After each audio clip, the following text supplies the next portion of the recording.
स्वागत है आपका इस वीडियो में।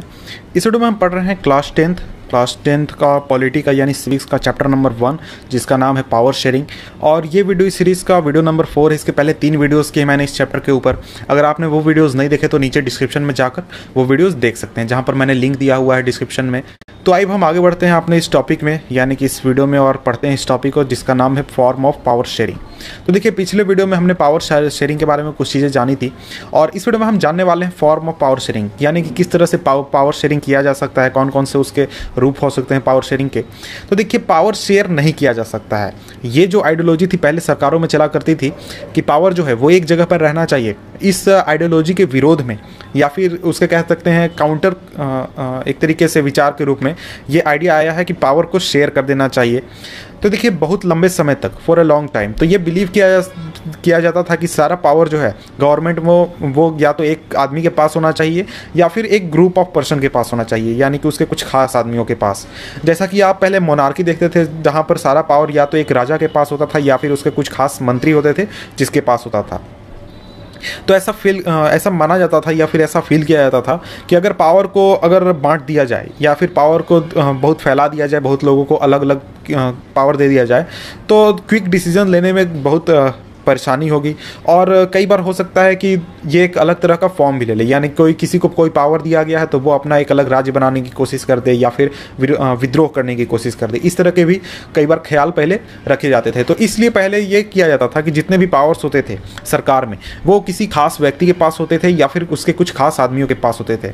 और जल्दी जल्दी डिसीजन लेने में भी परेशानी होती थी और उन काम को कंप्लीट करने में भी परेशानी होती थी। इस वजह से भी सारे पावर्स को एक जगह पर रखा जाता था। लेकिन ये सभी जो बातें थी ये कि ऐसा नहीं हो सकता, पावर को एक जगह रखना चाहिए, इस तरीके के जो विचार थे ये पूरी तरह से चेंज हो चुके हैं जब से ये डेमोक्रेसी की बात आई है लोगों के सामने। और डेमोक्रेसी का जो सिस्टम है ये जब से लोगों के सामने आया है। One people principle of democracy is that one basic principle of democracy is that people are source of all the political power. तो देखिए, डेमोक्रेसी की जो आइडियोलॉजी है, जैसा कि आपने हिस्ट्री में पढ़ा होगा, हिस्ट्री में क्लास 9th फ्रांस वाला चैप्टर पढ़ा होगा या फिर जो first chapter class 10th history का है उसमें पढ़ा होगा, तो वहाँ पर आपने पढ़ा होगा कि डेमोक्रेसी का जो बेसिक मतलब ही होता है कि जो सारा पॉलिटिकल पावर है वो जनता के हाथों में है। जनता सरकार चुनती है और उसी जनता सरकार इसलिए चुनती है ताकि सभी चीज़ों को गवर्न कर सके। In a democracy people rule themselves through institutions of self governance। तो देखिए, डेमोक्रेसी में जो जनता होती है यानी जो लोग होते हैं वो खुद के ऊपर शासन करते हैं with the help of institutions. यानी आपने सरकार बनाई है, प्रधानमंत्री है या फिर कोई मंत्री है या फिर कोई विभाग है, तो आपने वो विभाग बनाया है। ऐसा नहीं है कि वो विभाग आपके ऊपर शासन कर रहा है, आपने वो विभाग बनाया है ताकि आपको कुछ काम की ज़रूरत हो, कोई ऐसा काम करना हो जो कि आपके बस में ना हो तो वो आदमी आपके लिए कर सके, वो विभाग आपके लिए कर सके। इसलिए आपने वो विभाग बनाया है, आपके पूरे समाज ने वो विभाग मिलकर बनाया है। तो ये डेमोक्रेसी का बेसिक मीनिंग होता है। In a good democratic government due respect is given to diverse groups and views that exist in a society. तो देखिए, एक अच्छा जो डेमोक्रेटिक गवर्नमेंट होता है उसमें जो अलग अलग ग्रुप्स हैं यानी अलग अलग कल्चर के लोग हैं या फिर अलग अलग लैंग्वेज बोलने वाले लोग हैं उनको वैल्यू दी जाती है, उनको रिस्पेक्ट दिया जाता है। और एक सोसाइटी में मान लीजिए कि अलग अलग व्यूज़ हैं कि नहीं देखिए ये जो विदेश नीति की चीज़ है इसमें ऐसा करना चाहिए, नहीं तो कुछ लोग कहते हैं कि नहीं ऐसा करना चाहिए। तो डेमोक्रेसी में सभी तरह के जो व्यूज़ होते हैं उनको वैल्यू क्या कहते हैं, उनको अपनी बात रखने का हक होता है और उनके बात को सुना जाता है। तभी हम कह सकते हैं कि वो एक अच्छा डेमोक्रेटिक गवर्नमेंट है जहाँ पर सभी लोगों के पास एक वॉइस हो, यानी वो अपनी बातों को कह सकें और पब्लिक पॉलिसीज़ को या तो विरोध कर सके या फिर उसके समर्थन में बातें कर सके, यानी कि अपना पॉइंट ऑफ व्यू हर चीज़ को लेकर दे सकें। Therefore it follows that in democratic political आगे करते हैं democratic political power should be distributed among as many citizen as possible. तो देखिए, इसमें सीधा कहता है कि डेमोक्रेटिक सिस्टम में जो पावर है उसको जितनी ज़्यादा हो सके उतनी ज़्यादा लोगों के बीच में बांट देना चाहिए, कुछ एक जगहों पर इसको कंसंट्रेट करके नहीं रखना चाहिए। तभी हम कह सकते हैं कि जो गवर्नमेंट है या फिर जो हमारा डेमोक्रेटिक सिस्टम है वो एक अच्छा डेमोक्रेटिक सिस्टम है। In modern democracies power sharing arrangements can take many forms let us look at how the most common arrangements है दैट वी हैव और विल कम अक्रॉस। तो देखिए आज के डेमोक्रेसीज में पावर शेयरिंग का जो अरेंजमेंट है वो बहुत तरह के फॉर्म्स ले सकता है, और इसके बाद हम कुछ एग्जाम्पल देखने वाले हैं या फिर कुछ अरेंजमेंट्स देखने वाले हैं जो कि हम आज यूज़ करते हैं अपने सरकारों में, या तो इंडिया के सरकार में या फिर दूसरी जगहों पर, या फिर आगे हो सकता है कि वो आएगा कहीं के गवर्नमेंट में। तो देखिए पहला जो हमारा तरीका है पावर को शेयर करने का डिफरेंट लोगों के बीच में, वो सरकार के अलग अलग ऑर्गन्स के बीच में पावर को शेयर कर देना। जैसे कि आपका लेजिस्लेचर हो गया, एग्जीक्यूटिव हो गया और जुडिशरी हो गई, इनके बीच में अगर पावर को आप शेयर कर रहे हैं तो ये भी एक पावर शेयरिंग का एक फॉर्म है, यानी सरकार के बीच या आपका जुडिशरी जो हो गया या फिर आपका कार्यपालिका जो हो गई, इन सभी के बीच में जो है पावर को शेयर कर दिया जाए और सभी अपना अपना काम देखें और किसी एक के पास इतना ताकत ना हो कि वो दूसरे के ऊपर अपनी बात को मनवाने का फोर्स कर सके। तो ये एक तरीके का पावर शेयरिंग है। तो देखिए let us call this horizontal distribution of power among it allows different organs of government placed at the same level to exercise different powers. तो देखिए ये जो फॉर्म है पावर डिस्ट्रीब्यूशन का, जहां पर जो पार्ट्स होते हैं गवर्नमेंट के, जैसे लेजिस्लेचर हो गया, एग्जीक्यूटिव हो गई और जुडिशरी, ये सभी एक दूसरे के इक्वल होते हैं, इन दोनों का इक्वल वैल्यू होता है, ये एक दूसरे को ओवरलैप नहीं करते। यहाँ पर कोई एक ऐसा नहीं है कि लेजिस्लेचर जुडिशरी के ऊपर है या फिर जुडिशरी लेजिस्लेचर के ऊपर है, ये सभी जो है इक्वल लेवल पर हैं और ये सभी किसी के ऊपर अपनी बात को फोर्स नहीं कर सकते, लागू नहीं कर सकते हैं। तो देखिए इस तरह का जो सेपरेशन होता है वो इंश्योर करता है कि कोई भी ऑर्गन जो है वो अनलिमिटेड पावर उसके पास नहीं होगा और वो एक दूसरे की बातों को मानेंगे। अगर कोई ऑर्गन है वो गलत काम कर रहा है तो दूसरा ऑर्गन जो है वो उसे रोक देगा। फॉर एग्जांपल अगर सरकार कुछ गलत फैसले ले रही है तो उसके खिलाफ आपका जो जुडिशरी है वो आ सकता है, या फिर और भी दूसरे जो ऑर्गन्स है वो आ सकते हैं, या फिर जुडिशरी कोई अगर गलत फैसले दे रही है तो उसके खिलाफ आपका सरकार खड़ा हो सकता है। तो ये देखिए ये बहुत ही अच्छा सिस्टम है जहां पर जो पावर्स है उसको सोच समझ करके डिफरेंट ऑर्गन्स के बीच में डिवाइड कर दिया जाता है। तो देखिए ये जो डिस्ट्रीब्यूशन ऑफ पावर है ये एक बैलेंस क्रिएट करता है कि जो डिफरेंट इंस्टीट्यूशंस है उनके बीच में पावर का बैलेंस क्रिएट करता है। Last year we studied that in a democracy even though ministers and government officials exercise power they are responsible to the parliament और स्टेट असेंबलीज। तो देखिए पिछले साल यानी कि 9th क्लास में आपने पढ़ा होगा कि देखिए डेमोक्रेसी में जो मिनिस्टर्स होते हैं या फिर जो सरकार होती है उसके पास पावर्स तो होते हैं, वो अपने हिसाब से काम कर सकते हैं, लेकिन वो जवाबदेह होते हैं पार्लियामेंट के लिए सेंट्रल गवर्नमेंट में या फिर स्टेट असेंबलीज में किसी भी राज्य में। सिमिलरली ऑल दो जजेस are appointed by the executive they can check the functioning of executive or laws made by the legislature।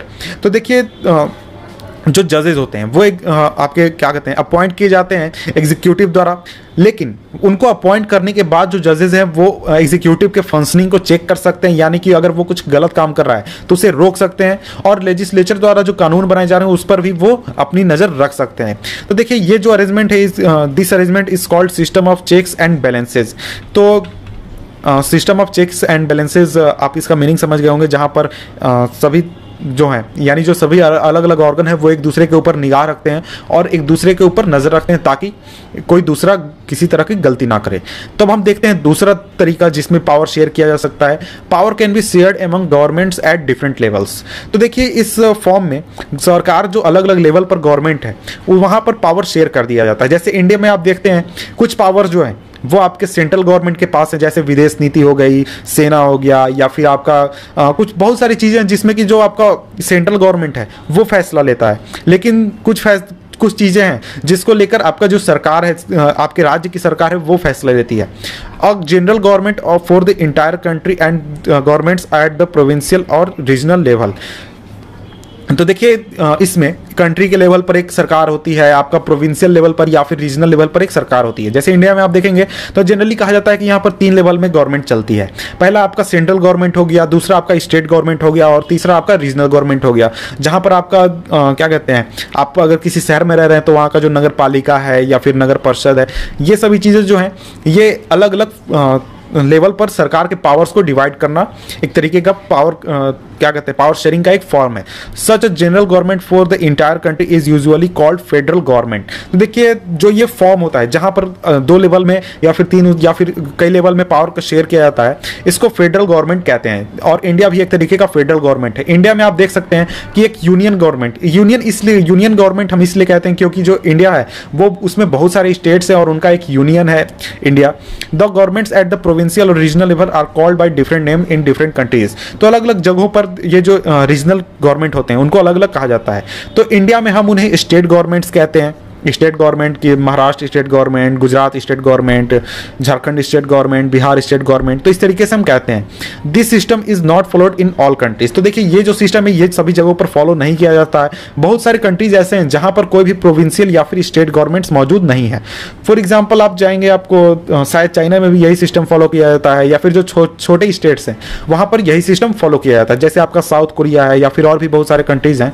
But in those countries like ours where there are different level of governments, the constitution clearly lays down the powers of the different levels of the government। लेकिन उन देशों में जहां पर हमारे देश की तरह सरकारों के लेवल अलग अलग हैं और उन जैसे इंडिया में फेडरेशन है, उसी तरीके से जिन कंट्रीज में फेडरेशन है वहां पर कॉन्स्टिट्यूशन जो है वो क्लियरली ये बात कहता है कि कौन सी सरकार के पास कौन कौन से पावर होंगे, यानी सेंट्रल गवर्नमेंट क्या काम करेगी और जो स्टेट गवर्नमेंट है वो क्या काम करेगी, ये कॉन्स्टिट्यूशन में लिखा हुआ होता है।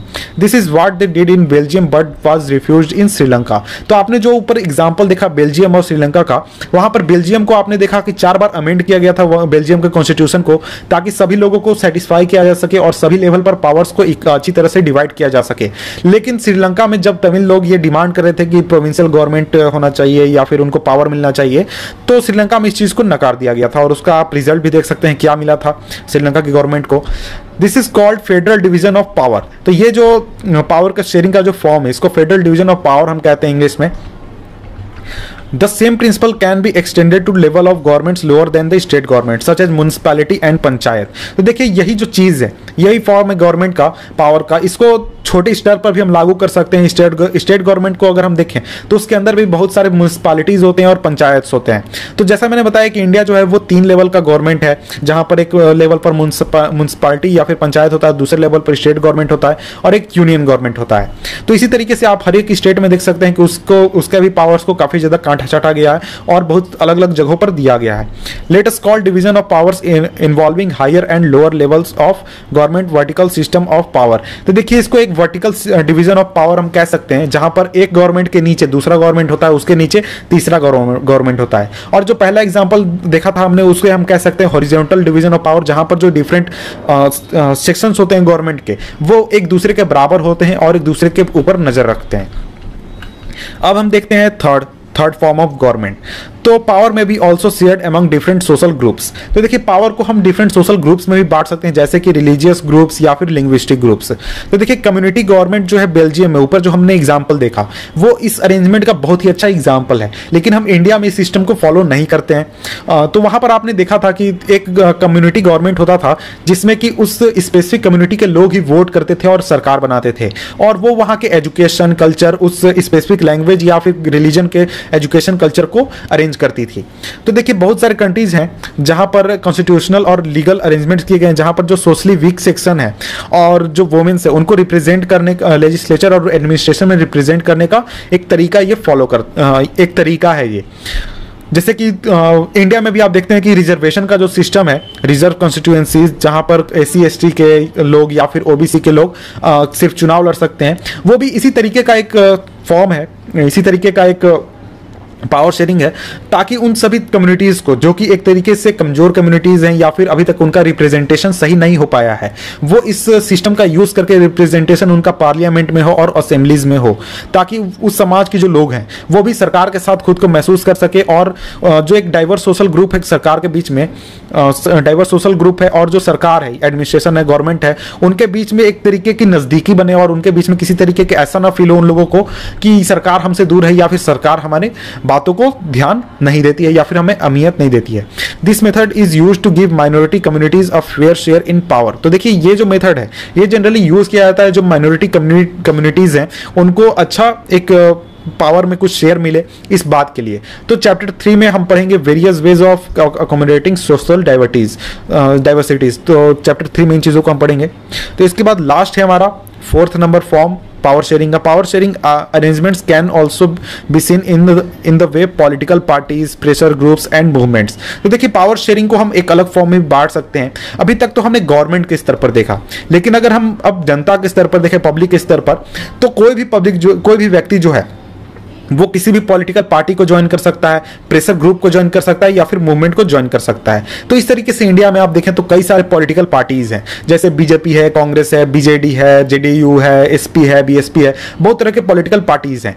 तो एक तरीके से आप समझ सकते हैं कि अगर मान लीजिए बीजेपी पावर में है, सरकार में है, वहीं जितने दूसरे पार्टीज हैं जो कि अपोजिशन में है, वो सरकार के ऊपर नजर रख सकती हैं, सरकार के ऊपर कंट्रोल कर सकती है कि देखिए आप ऐसा नहीं कर सकते, ऐसा नहीं कर सकते। तो आप न्यूज में देखते भी होंगे कि सरकार ने कोई अगर फैसला लिया तो उसका जो अपोजिशन के पार्टीज है वो उसका विरोध करते हैं, उसका सड़क पर उतर जाते हैं। तो ये भी एक तरीके का पावर शेयरिंग का एक फॉर्म है, जहां पर अलग अलग ग्रुप के पास बहुत सारे पावर्स होते हैं और सरकार के ऊपर वो प्रेशर बनाते हैं। तो देखिए आप यहां सोच रहे होंगे कि ये प्रेशर ग्रुप्स क्या होते हैं।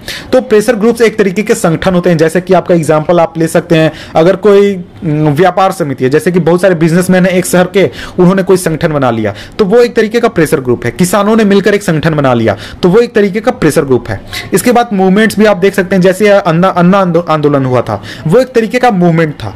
तो वो मूवमेंट भी सरकार के ऊपर वो कंट्रोल करने के लिए और सरकार के इन्फ्लुएंस को कंट्रोल करने के लिए एक तरीका था, जिसमें लोग जो हैं वो अपनी बातों को सरकार के सामने रख रहे थे। In a democracy the citizens must have freedom to choose among various contenders of for power. तो देखिए डेमोक्रेसी में सिटीजन्स के पास इतना फ्रीडम होना चाहिए कि वो जो वेरियस कंटेंट पावर के लिए जो लोग चुनाव लड़ रहे हैं या फिर सामने आ रहे हैं, उनमें से किसी एक को चुनने का अधिकार हो। In contemporary democracies, this takes the form of competition among different parties. तो देखिए जितने भी डेमोक्रेसीज हैं, तो ये एक तरीके का कंपटीशन फॉर्म कर देता है डिफरेंट पार्टीज के बीच में। Such competition ensure that power does not remain in one hand. तो देखिए ये एक तरीके का अच्छा सिस्टम है, जहां पर अलग अलग लोग जो हैं वो सरकार में आने के लिए या फिर अब सरकार बनाने के लिए कंपटीशन करते हैं। तो ये एक तरीके का कंपटीशन जो है ये इंश्योर करता है कि कोई भी पावर जो है, सरकार का पावर या फिर किसी भी तरीके का पावर किसी एक पॉलिटिकल पार्टी के पास ना रहे या फिर किसी एक व्यक्ति के पास ना रहे। In the long run power is shared among different political parties that represent different ideologies and social groups. तो देखिए लॉन्ग रन में देखें, यानी बहुत सालों में अगर आप देखेंगे तो इंडिया में भी बहुत जो सरकार में रहे हैं पॉलिटिकल पार्टीज, वो अलग अलग पॉलिटिकल पार्टीज रहे हैं जो कि अलग अलग डिफरेंट आइडियोलॉजीज को फॉलो करते हैं और सोशल ग्रुप्स को रिप्रेजेंट करते हैं। तो देखिए बहुत बार ऐसा होता है कि ये लोग यहाँ पर जो पावर शेयरिंग होता है ये डायरेक्ट हो जाता है। वो कैसे? जब दो या दो से ज्यादा पॉलिटिकल पार्टीज एक अलायंस बनाकर चुनाव लड़ते हैं या फिर सरकार बनाते हैं, तो उनका जो गवर्नमेंट बनता है वो एक तरीके का कोalition गवर्नमेंट बनता है, और जिसमें जो अलग अलग पॉलिटिकल पार्टीज होती हैं वो पावर को शेयर करती हैं। जैसे अगर 2 से 3 पार्टियों ने मिलकर अगर सरकार बनाया है, तो वहां पर कोई भी एक पॉलिटिकल पार्टी अपने मन के अनुसार बातों को नहीं रख सकती है या फिर नहीं करवा सकती है। डेमोक्रेसी में हम अलग अलग तरह के इंटरेस्ट ग्रुप्स या फिर प्रेशर ग्रुप्स पाते हैं, जैसे कि ट्रेडर्स यूनियन या फिर बिजनेसमैन यूनियन। बहुत सारे इंडस्ट्रियलिस्ट हैं वो अपना यूनियन बना लेते हैं, फार्मर्स होते हैं वो यूनियन बना लेते हैं, इंडस्ट्रियल वर्कर्स। तो देखिए ये एक तरीके का इनके पास भी एक तरीके का शेयर होता है गवर्नमेंटल पावर में, क्योंकि इनके आने के बाद जो गवर्नमेंट होती है वो अपनी इनको हमेशा खुश रखने की कोशिश करती है, इनको अपने विरोध में नहीं करना चाहती है। इधर through participation in government committees और bringing influence on the decision making process. तो ये सभी जो ग्रुप्स हैं इनका भी सरकारी पावर में यानी गवर्नमेंटल पावर में एक तरीके का पार्टिसिपेशन होता है। जैसे कि हो सकता है कि इनके कुछ मेंबर्स को गवर्नमेंट कमेटी में बुला लिया जाए, या फिर इनका इन्फ्लुएंस ऐसा होता है सरकार के ऊपर, यानी जो डिसीजन मेकिंग करने वाले लोग होते हैं, जो प्रोसेस होता है उनके ऊपर, कि एक तरीके से हम कह सकते हैं कि पावर में इनका भी शेयर है। तो in chapter 4 we shall study the working of political parties, pressure groups and social movements. Chapter 4 में हम पढ़ेंगे पॉलिटिकल पार्टीज के बारे में, प्रेशर ग्रुप्स के बारे में और सोशल मूवमेंट्स के बारे में कि आखिर ये काम कैसे करना। ये चैप्टर खत्म हो चुका है और ये चैप्टर का लास्ट वीडियो था। तो मिलते हैं आपसे हम नेक्स्ट वीडियो में।